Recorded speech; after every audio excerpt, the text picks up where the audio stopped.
Testing 1 2 1 Test. Hello. Testing. Testing 1 2 1 2.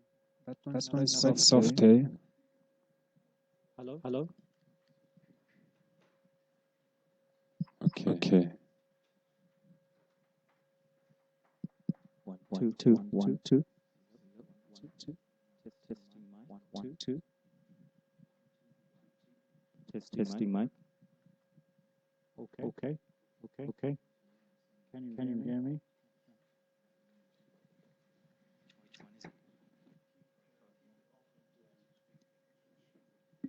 One two. Testing 1 2. Okay.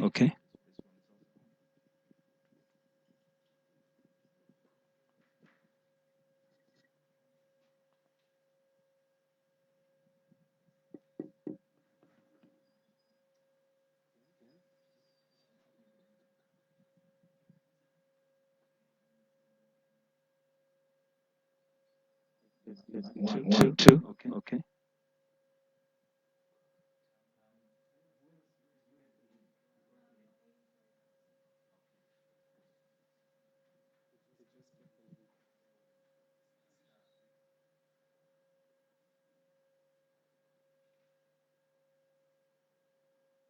Okay.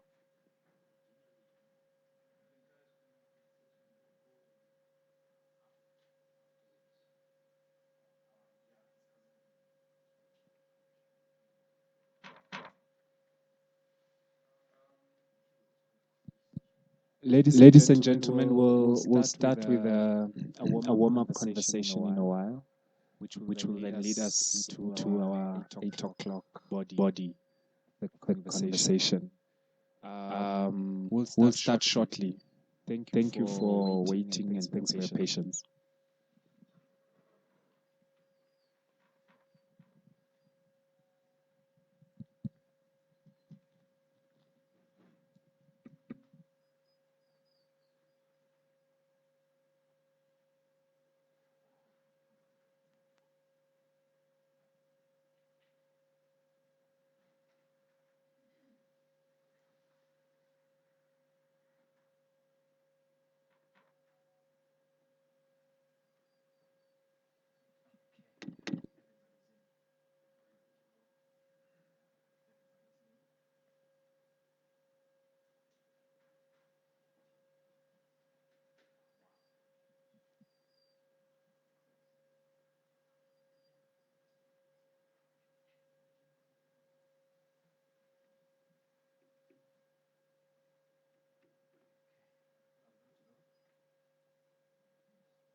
Good evening once again, ladies and gentlemen. Welcome to the articulation session, this art talk, titled Intergenerational Conversation on Technology, Professional Practice, Contemporary Art, Ethics, looking at the artist and social media.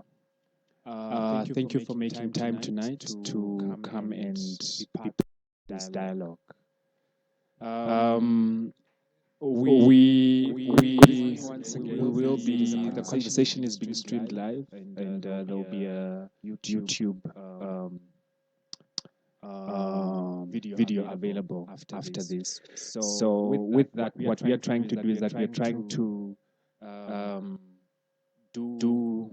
archive our dialogues that we are having now. We're trying to have them as part of our research of understanding the art sector, best practices, and really have kind of critical introspective reflections of ourselves as practitioners in the field, and also of our institutions and our practices.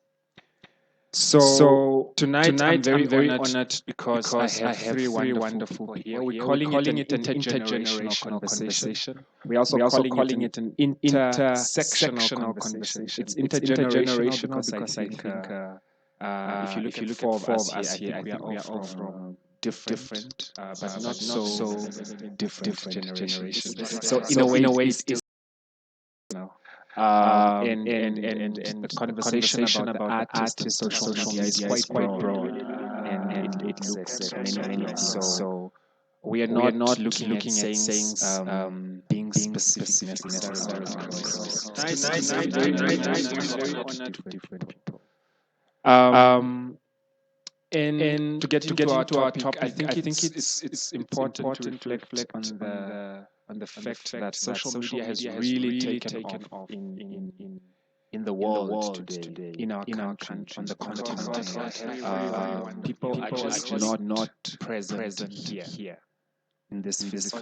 We are also present on many other spaces where we engage and we make use of it. And a lot of things happen, good and bad. And I think that's what tonight will be about. We want to unpack this in the context of art practice, in the context of the arts. We there's a variety of points that we're hoping to look at tonight. Broadly, specifically, we'll see where we go. We've asked our participants to speak from their own experiences, because that's very in a way. Instead of coming here with a prepared speech necessarily, for them to speak spontaneously, because it's the subjective experience that they're interested in. But if you prepared a note or something, that's also fine.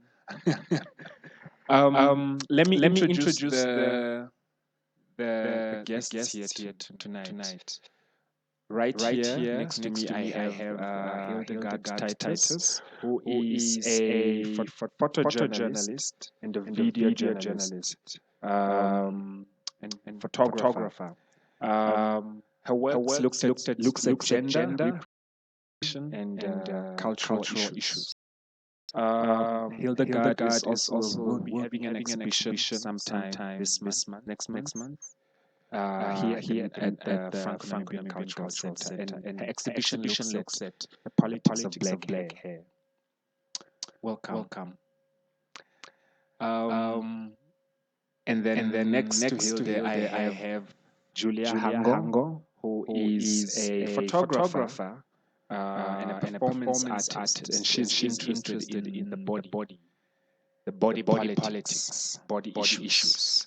She currently has an exhibition on here at the Franco Namibia Cultural Center in the cafe. It's very challenging, edgy exhibition, cutting edge.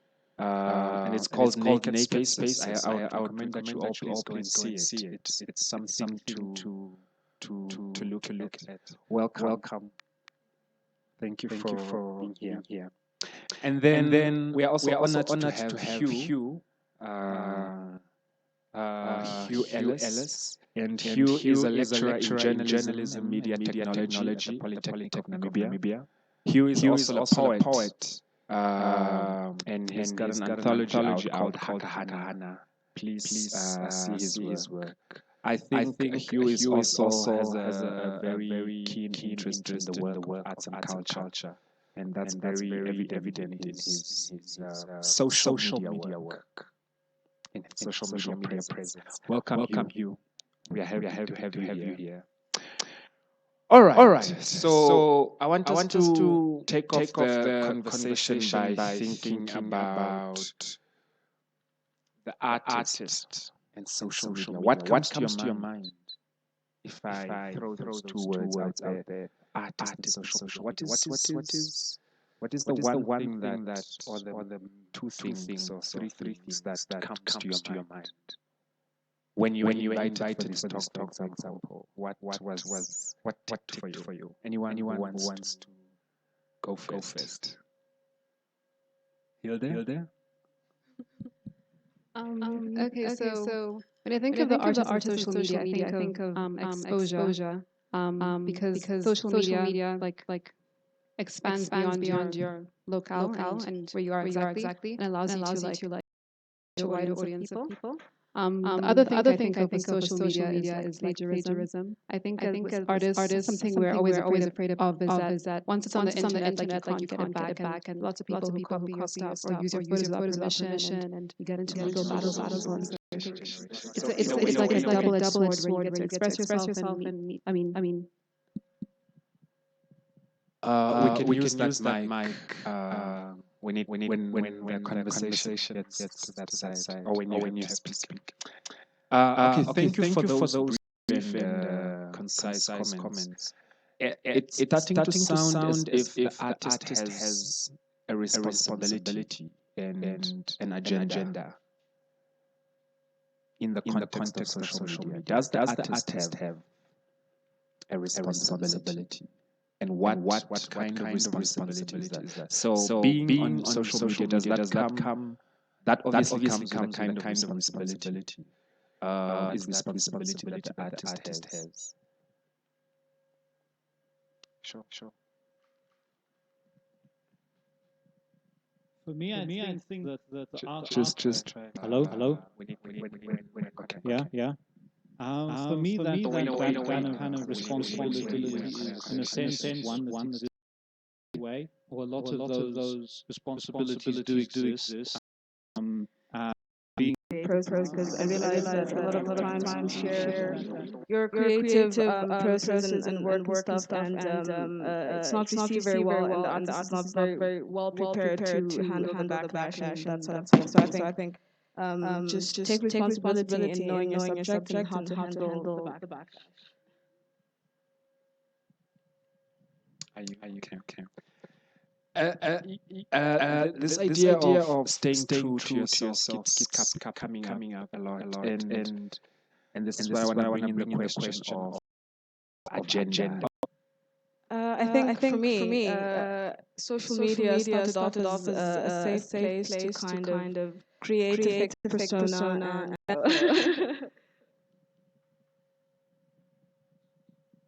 I think you can look at it both ways.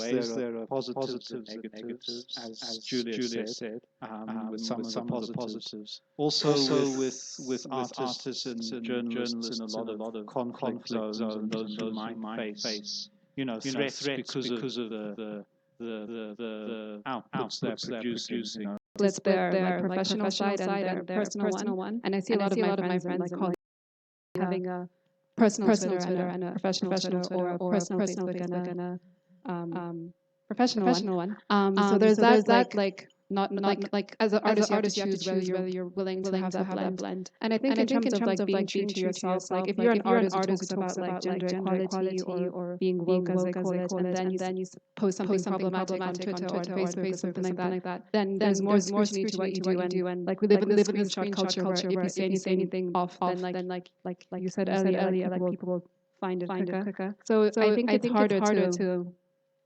like pretend to be someone that you're not, or to have different views because everything's recorded and it can never be taken back ever.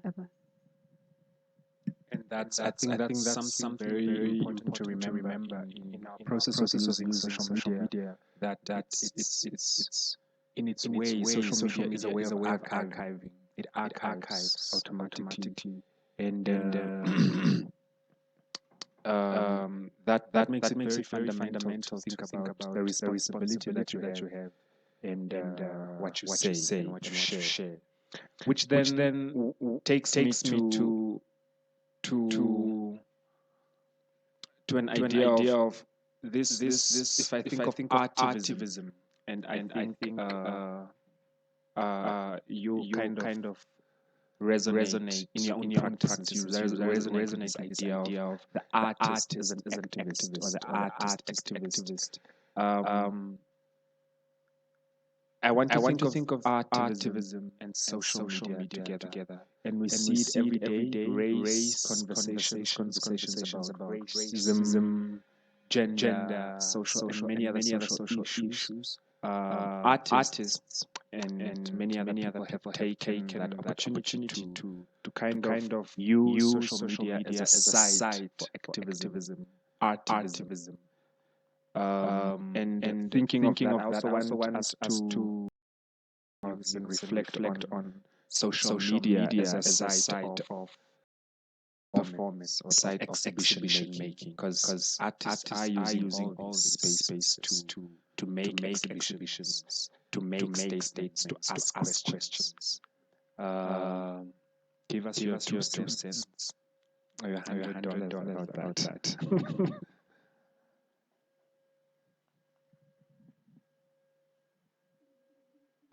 Hugh. Yes. Where do we start?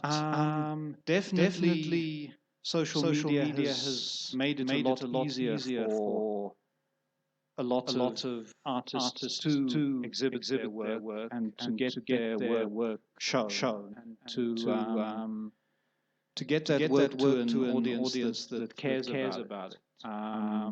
At least three of us sitting here are photographers, and definitely to organize a photography exhibition in the days before social media and the days before digital cameras, it was quite an expense. It required certain quite high level skills, such as darkroom work, perhaps. Now, someone with a fairly good cell phone camera can take their pictures, make their exhibition, put it on a blog, exhibit their pictures via Twitter. So there's that aspect. There's also certain sort of subcultures that have developed around social media, which is quite interesting. Even the words that are used, like people talk about being dragged on Twitter, for example, being sort of attacked for a certain viewpoint. So there's certainly a subculture going on, and there are subcultures going on, and they're still developing. You're getting people getting perhaps a much wider audience than they'd otherwise have. People like Chimamanda Adichie, for example, the Nigerian novelist, who's written a lot about feminism. Through social media, and a lot of her writings are being disseminated very widely. Also through her appearing in certain songs and things like that. But would that happen through without social media? I don't know. So definitely it's a big thing for those reasons. I think it's something that's still developing. We don't know exactly where it's going. Yeah.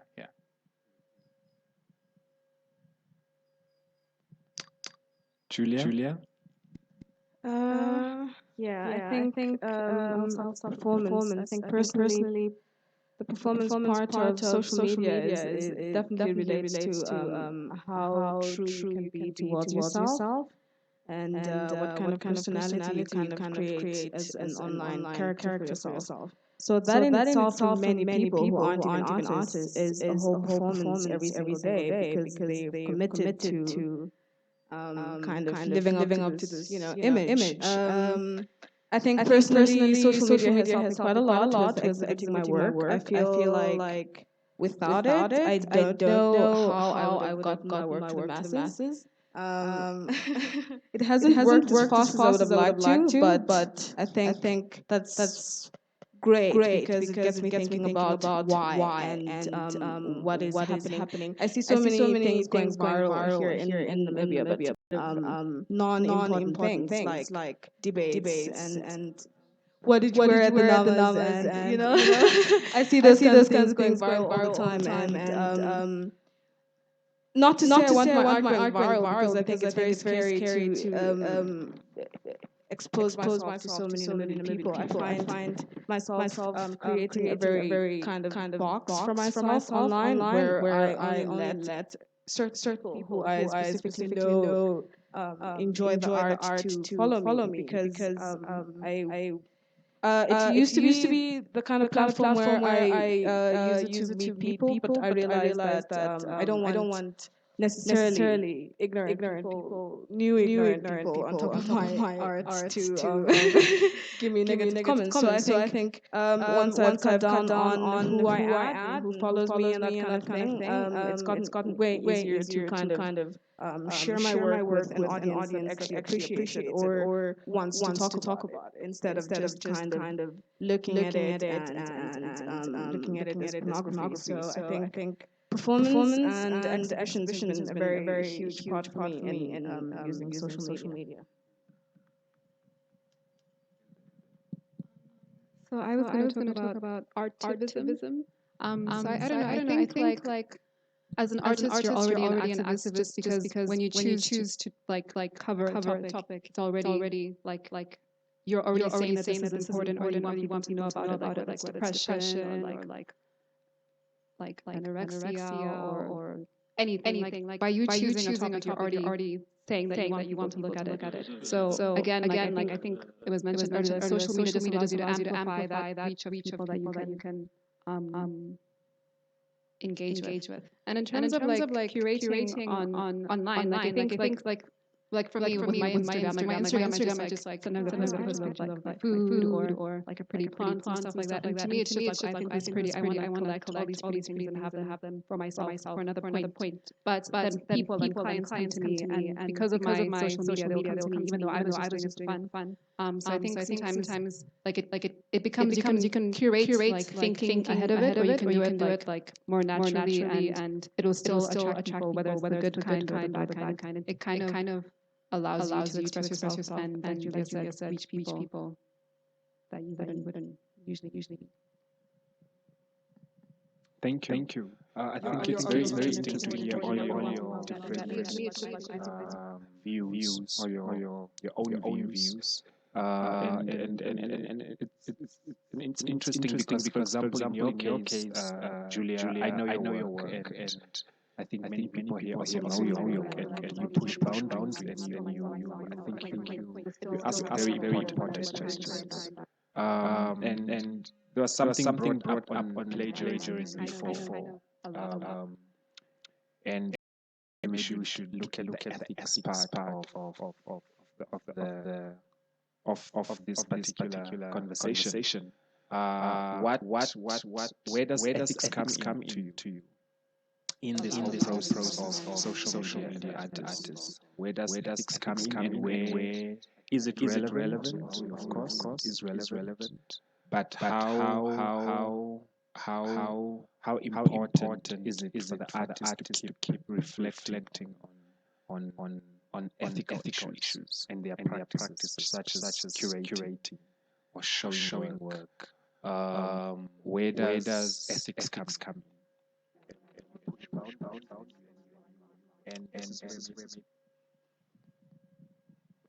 There are a couple of issues for me. One or a couple of sets of issues. One of them is sort of around the ethics of debate.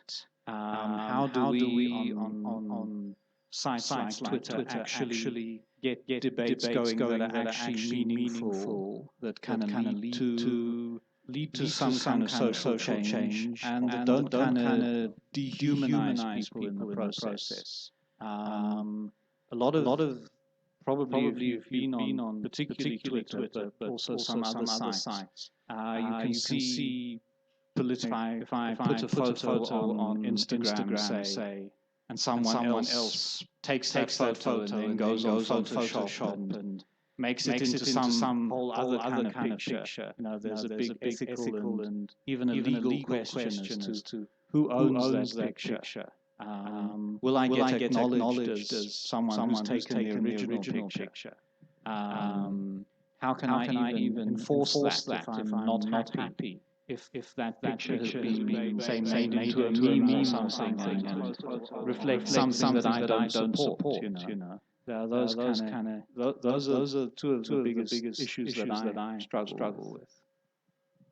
Interesting. You are unearthing issues around safety. Questions around safety, social media safe space. That's a very important question. The safety of these virtual spaces.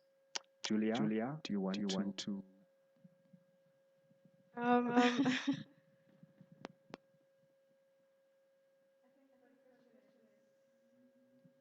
Um, particularly hard for me because I feel like when I use social media, I kind of have to put all of those feelings aside as to the fact that I own that work. I feel like it's the perfect opportunity to practice the art of non-attachment and letting go, because someone will definitely steal that idea, and that's guaranteed. It's either 10 people or 5 people, but I think I've definitely stolen ideas from people on social media, that's for sure. So I think the question of safety, just I guess just know what you're doing. If you choose to share things that happen to be stolen, do you have proof that it belongs to you? Kind of thing. I don't know. I just feel like whatever goes on social media kind of disappears, and you can only really hope that one day in the future you Google something about my art, and that particular art shows up in my name, because it could also just show up in somebody else's name. So I'm not sure. I definitely am not sure. Like you said, I think it's very easy to take something off online and repost it. I see a lot of people repost a lot of my stuff and not tag me, and then just accidentally I stumble upon it. So what do you do? Do you say, hey, this is mine? Why that same person could go through your 1,000 pictures on Facebook and say, is this yours? Sure. I definitely am not sure. Questions around ownership, the politics of ownership. Social media has given us this huge freedom to have ownership, to tell stories. Today I can be somebody who is not influential, an ordinary person, and just the fact that I have access to social media is such a tool, and I'm able to. But then that has also come with people stealing and not acknowledging. Interesting. So quick. Back in the day, like he was talking about in the doc, and we'd spend like a few hours and you have photos. But today you can take a click on social media, it can be in Japan tomorrow. So it's kind of like we're there's so much information that's going to be hard to actually curate it or make sense of it in like I think in the longer term, like maybe 50 or 60 years from now. And then in terms of ethicalness, like I think especially like with photojournalism, like say you're photographing children or vulnerable people, like as a photographer, you always have to be careful of like what kind of information you put with your story, because say you go to a war zone and you like cover something, and then someone who's like trying to attack those people would use that picture to get access to them, and it's happened to lots of people as well. Or I know I don't know, I think it was a couple of years ago there was a model who was like photoshopped. I mean, she was a model, and there were these two kids who were photoshopped to make them look like they were like disfigured. And it was like it said that it was something about plastic surgery, how basically you need to make sure you know who you're marrying. And it turns out that the kids were just photoshopped, and they actually didn't look disfigured. And that photo ruined everyone's lives because everyone thought that she had made plastic surgery to make her look better. So it's like as a photographer, as an artist, you never know how your work's going to affect someone. So when you're putting something out there, you really have to think of how can this like affect someone's life. And in some situations, especially if it's like sensitive issues like war or like someone being mistreated, it's like you have to make that judgment call whether it's worth people knowing about it or whether it's protecting someone's identity and someone's life, because your work, especially with like journalistic stuff, it does affect other people long term. And then I'm drawn to think about representation. You do a lot of work about representation, and maybe to go back to this idea of archiving the internet or the social media space is a way of archiving, because the information doesn't really disappear, does it? It doesn't really disappear. It becomes an archive, so it becomes available for the future generations. It joins the entire World Wide Web, so it becomes accessible. But I want us to think about representation. Where does representation come in, and why should we think about representation? as artists in the context of social media?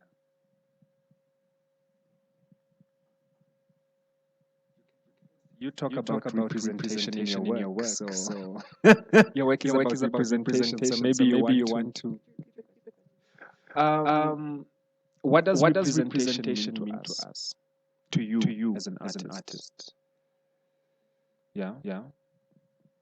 I think especially as Namibians and as Africans, like in the global context, there's a like we all know the narrative of what people assume about us. So social media allows us to like tell people who we are instead of them assuming who we are. Because there are a lot of people who could be surprised that we use Twitter or Instagram or even Snapchat. Like I was sitting in an office one day and then we were talking about Snapchat. I was like, oh no, people don't use that here. And it's just like even here we have this like such like closed-minded ideas about how like accessible and how connected we are to the rest of the world. So I think having social media and having like it allows us to represent ourselves on like and tell our own stories about other people telling us. And that's one of the reasons I decided to go to journalism, because I was tired of the same narrative of whether it's of African people or Black people or women or anything. It's just we're constantly being told what to think about people, but social media has allowed people to express themselves. And like a few years ago, like the fact that like things like Tumblr were so good because before like images of especially like Black women wouldn't see them unless they're curated by like music videos or like made in a film or something like that. But because we have the access to express who we are, we like it also cultivates a younger generation to see themselves in different aspects and to see that I can do this too, or no, this isn't my story because this person's doing something else. So it kind of I don't know. I think it really does help with allowing us to represent ourselves and tell our own stories. And back to the point about the whole it disappearing. Like maybe I'm a bit like what's the word? No, like maybe I'm a bit like is that negative or like I think like doom and gloom. But I like if you think about like floppy disk or like all those things we used to back in the day like now if you try to get information off that it would be really hard. So I'm really worried because a lot of people because we think it's on the cloud or it's online that it's always going to be there. But like we need to like as artists I think we need to have responsibility in making sure you archive your stuff because if one day the internet goes down, there goes your life's work. So you have to like I was told when I was in school that you always have to like print your work or try and have physical thing of your work because once the internet goes, which I'm not saying it will, but it might, and there goes your livelihood. One of those people that kind of share their naked bodies with me in the trust that I will be able to share their stories. So I feel like I'm not only representing myself, I'm representing the human body. I would like to say the Namibian naked human body. But I feel like that's not really a thing yet. But yeah, I would like to think that my social media presence definitely represents the human in nature and celebrating the human body and self-love and being confident enough to kind of be free and let loose and be free and let loose does not necessarily mean naked. It means whatever you think it means. I think for me personally, I just chose a topic that I choose to represent a lot of people on because it's a very kind of big issue that isn't spoken about in this country yet. So I think through representing my models, I'm representing myself and I'm representing the Namibian person as a naked body. I think that's all very interesting, and I agree with what both of you have said. That you can rely, the media is the social media space is so vast that you can rely on someone somewhere to speak up and say that's not right. I don't know if we're there yet always, but that's very much the kind of potential that exists. Yeah. Interesting. I love the ideas about telling the narrative, owning the narrative, and making sure that you are telling your story in the context that in a context where there's always been other people trying to tell your story. And I also love what you're bringing up this question of audience, that social media there's this audience, and hence there's a kind of a performativity. I'm sensing a performativity, which you kind of spoke about, Julia, earlier. There's a performativity in the presence being on social media. And for me that explains why there's this crowdsourcing, there's this audience that kind of affirms, gives a kind of affirmation. Maybe at this point let's open up the dialogue to people who are here with us today. Do you have any question, any comment? There's a mic going around.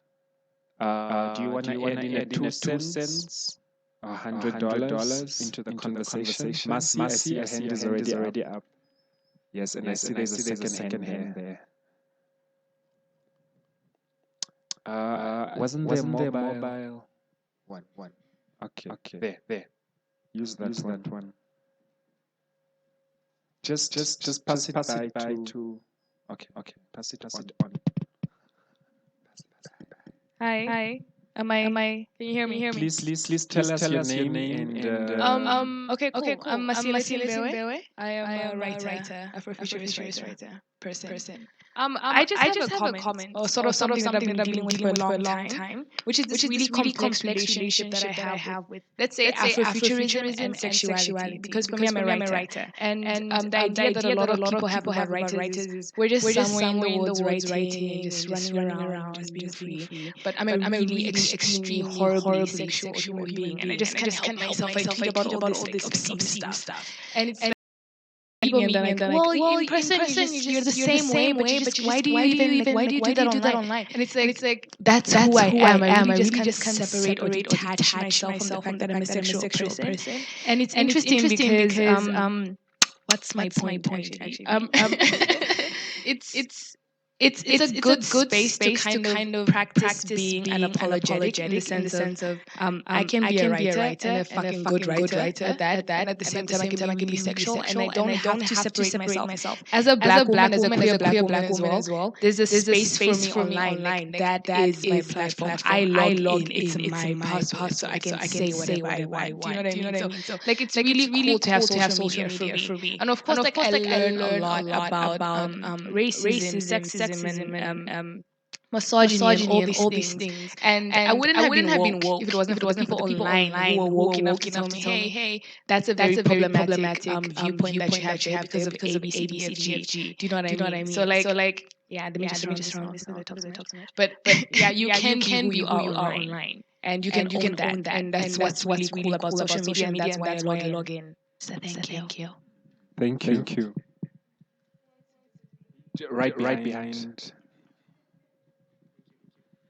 Okay, thank you. I'm Nanda Faranjarakana, representing Omundu Vandu. That's the poet. Now, okay, so I'm here as the poet Omundu. There's this thing that I struggle with a lot on the issue of freedom of expression as an artist. I believe that let's say as a poet, sometimes we are all the time we are inspired to write things on any topic. Now the question to maybe my panel is that when do we censor the artist? Should we like let's say in the instance of social media, is it necessary to censor the, for example, the poet? Is there a time when we should say no, stuff I cannot share this, or as long as we are inspired to have this, we can share on social media.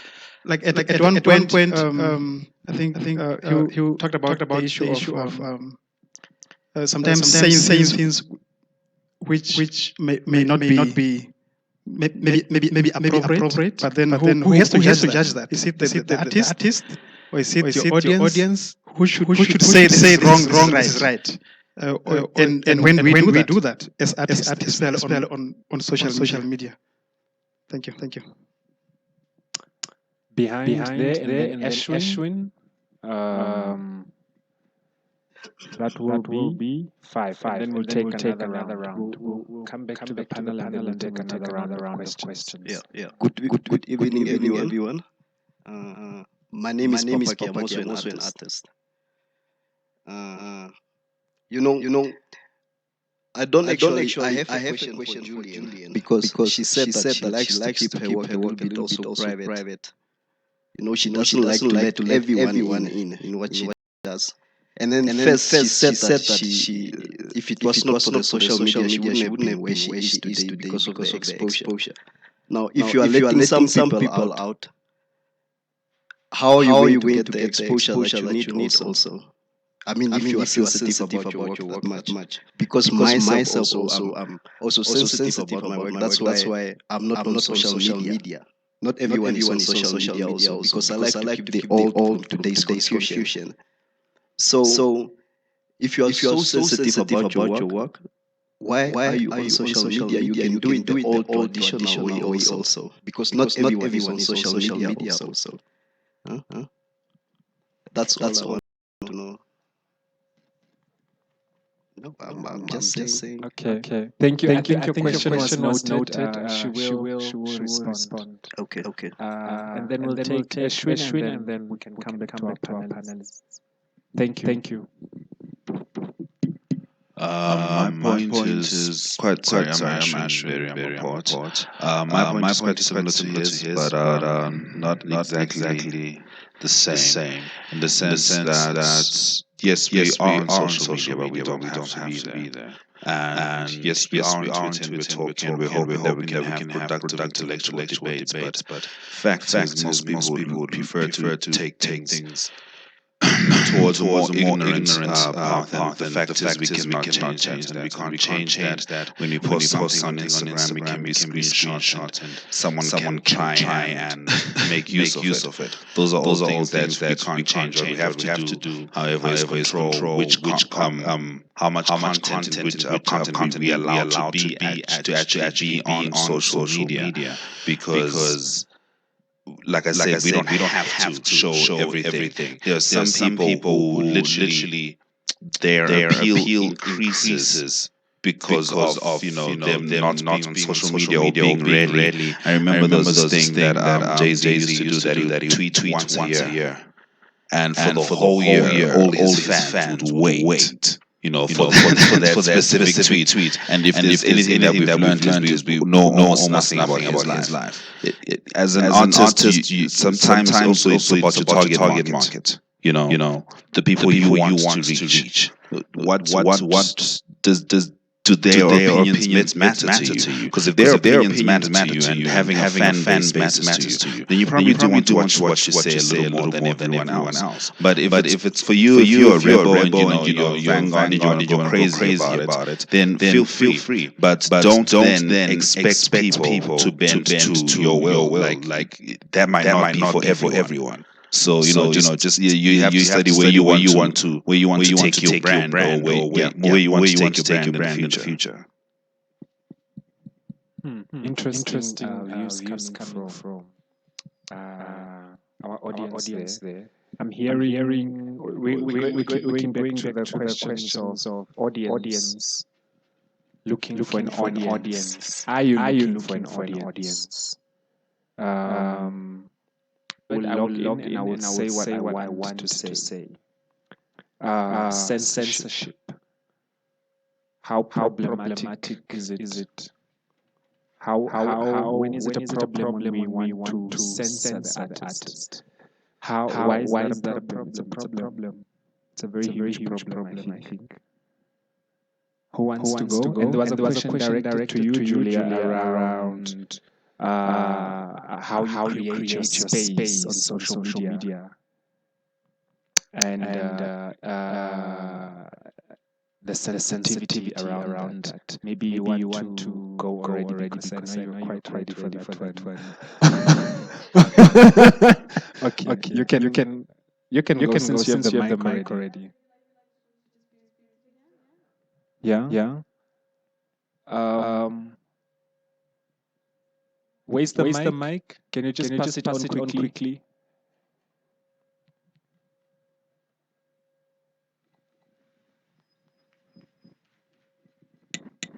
Yeah.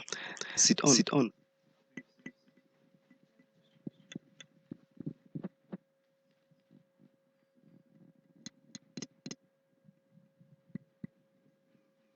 I actually asked that in the beginning. You said that if it was not for social media, you wouldn't have been where you are today because of the exposure.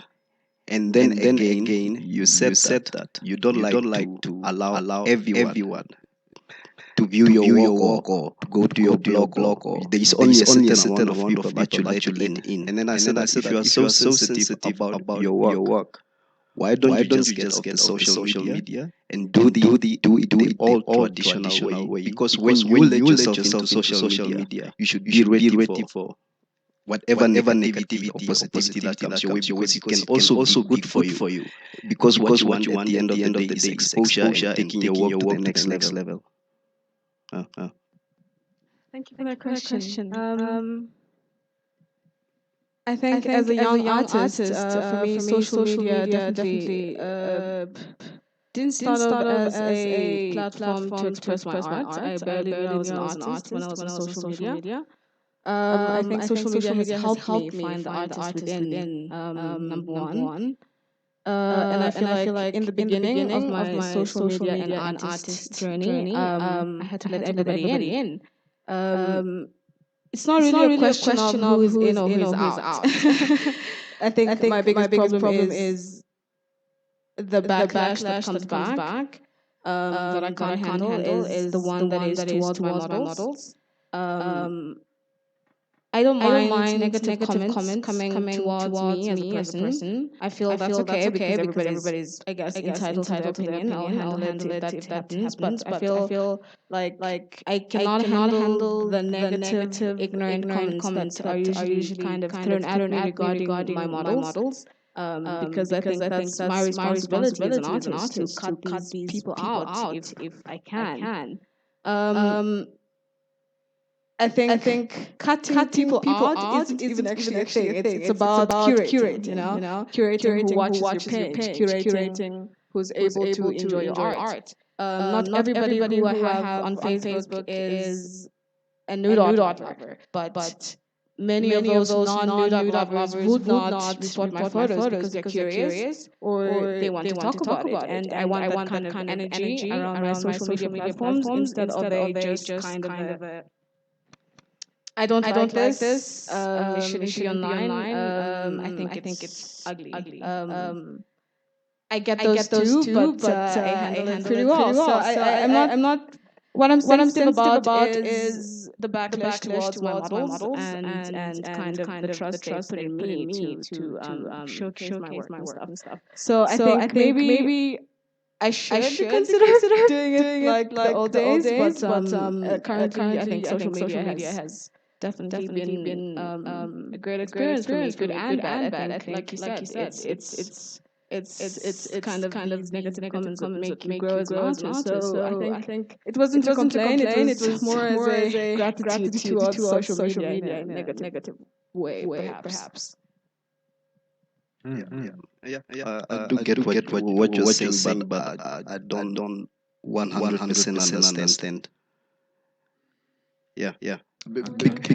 Because the reason you're on social media is for exposure. So you just have to let it out there. And then the conversation keeps going, and that's going to give you more exposure. Like I said in the beginning, I've been removed of Facebook 10 times, 15 times. So I think after number nine, I had to make boundaries, limitations, and who comes in and who doesn't. So I think I've had to learn quite a few lessons before I say what I say tonight. So I think yeah. But thank you for the question. I think it's absolutely wonderful, and I think it's a learning curve for myself. I like how you said it's curating, because ultimately that is the artist's job, isn't it? If I'm a theater maker and I'm a big sucker of intimate work, that doesn't necessarily mean open shows, open for everybody, because perhaps the kind of subject matter I'm dealing with is it needs to be a safe space, and I need to curate that safe space. Hugh? I had kind of a point on the censorship issue. Perhaps that relates to curating a safe space as well.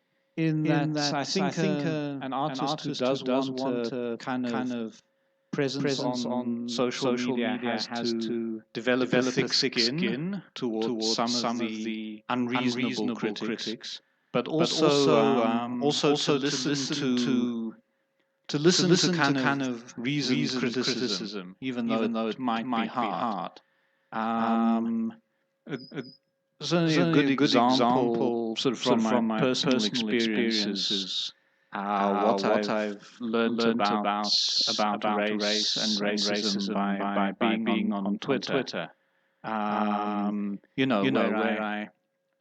Where there certainly when I've posted some of my poems, there have been there are a lot of unreasonable people. There are black people on Twitter who will just shut down anything a white person says. There are white people who will do the same to a black person and worse.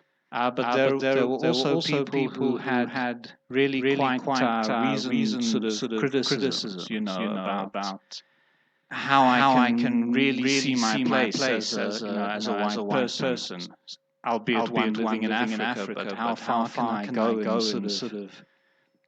in sort of suggesting to perhaps people less privileged than me how they're actually going to conduct their revolution, and aren't I sort of perhaps going too far and not staying in my lane? How far am I actually hindering the cause rather than helping it by speaking out? So I think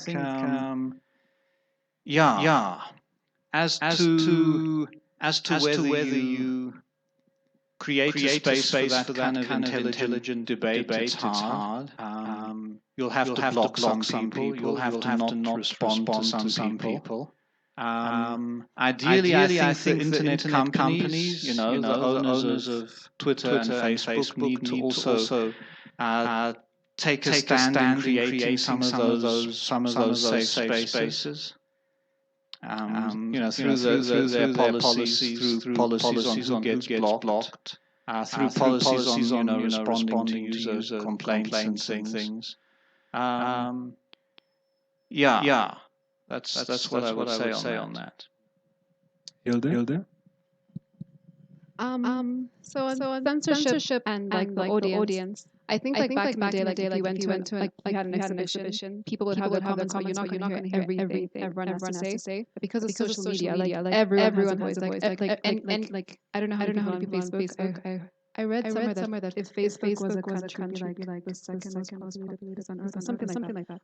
But basically it means like you have everyone's opinion. So with that, as an artist, you have to decide whether you want to engage with those people or not. And I think for me personally, like I one time wrote this article about being in BT in a paper, and then it was on Facebook. They shared it on Facebook, and then I read some of the comments, and some of the comments were really nasty, and calling me a monster and not a human and stuff like that. And I mean, because of my employers and also personally, I chose that I didn't want to engage with those people, not because I didn't care about their opinions, but because I didn't want to add fuel to the fire. And I learned a lot about how they perceived me or how they perceived my writing based on what they said. And it was like a good experience for me. But then I also have friends in other situations where like they'll have some photos online and some artwork online, and then they'll start fighting with people who are like saying bad stuff, like, oh no, you don't know anything about art, shut up, stuff like that. So it's like I think it comes down to the artist and how you want to engage with the audience and what you want to say to them and what you don't. And on the issue of censorship, like Julia, you're talking about how you were removed off Facebook. Like I think it's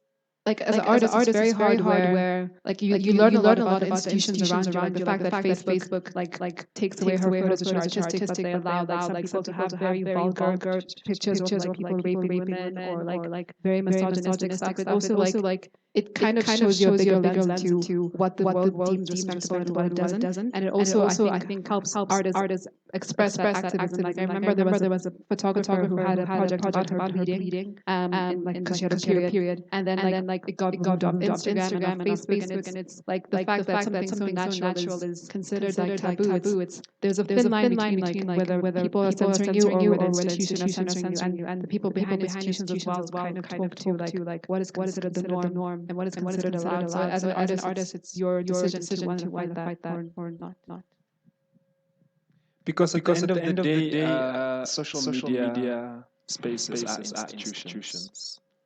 Anyway, interesting. We'll take a last round of questions. I know you wanted to ask a question. And Esther, you can follow.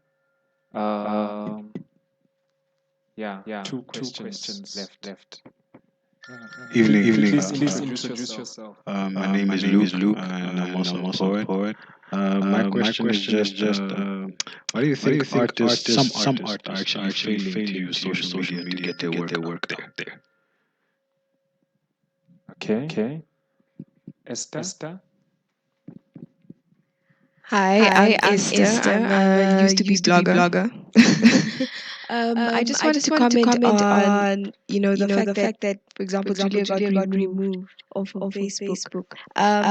This point keeps coming up that social media is about we police ourselves on social media. So whoever's following you is going to report your pictures or not. So it's fair enough for you to say, okay, this person obviously is not interested or does not like my work, so I'm not going to allow them into my space. You're still putting your work out there for everyone to see, but obviously it's going to be more directed to people that are interested in what you do. Google has managed to create the internet in the way, even Facebook, where you will only see things that you're interested in, top subjects that whether it's nudity, food, fashion, whatever. So again, it's up to you as the artist to create your own space. To who it's up to you who you allow in. It's completely your right. And then in that sense, then the ethics would be around who you let in, and they will then police you or whatever, because that's again accountability of what social media is. Thank you. Thank you, Esther. So I take it that there's no more comments, no more questions. Going once, going twice. Okay. Give us your closing remarks. Give us your last views. Obviously, if you have something extra to say, and maybe address some of the comments and questions that just came through now. Hilde? With regards to your question about artists who aren't on social media, like that gentleman over there. Like I think it's okay as an artist to not be on social media, but I think it's a problem when you don't have a website or a good website. Like I think especially here in Namibia, where people like some people think that I've got a website, so it's fine, but they don't curate it and they don't make it look appealing. That kind of best shows off their work. So I think if you're going to make a website, or if you're going to put yourself on social media, you have to curate yourself. You have to be consistent, because you can have great work, but if it looks like shoddy or whatever, then no one's going to take you seriously. And another thing, like say you don't want to have social media, you can also like Esther as a blogger. Blogging is something you can do to express your art. But one thing which I struggle with when it came to blogging is like consistency as well. Like people have to know when to follow you. Like you have to like if you're going to be on social media, if you're going to be on Twitter, Facebook, Instagram, or whatever, you have to be consistent with your brand. And I think if anyone's good at designing websites, I think like you've got a big market for it, because a lot of people have very scary websites, very like it's abysmal. And I think people need to understand that your website is your brand, Twitter is your brand, everything you do is your brand. So please make it look pretty. And that's basically my final thought. Like social media is there. Like it's your voice in the world, and you have an opportunity to use it, and just make it look nice. Thank you, Hilda.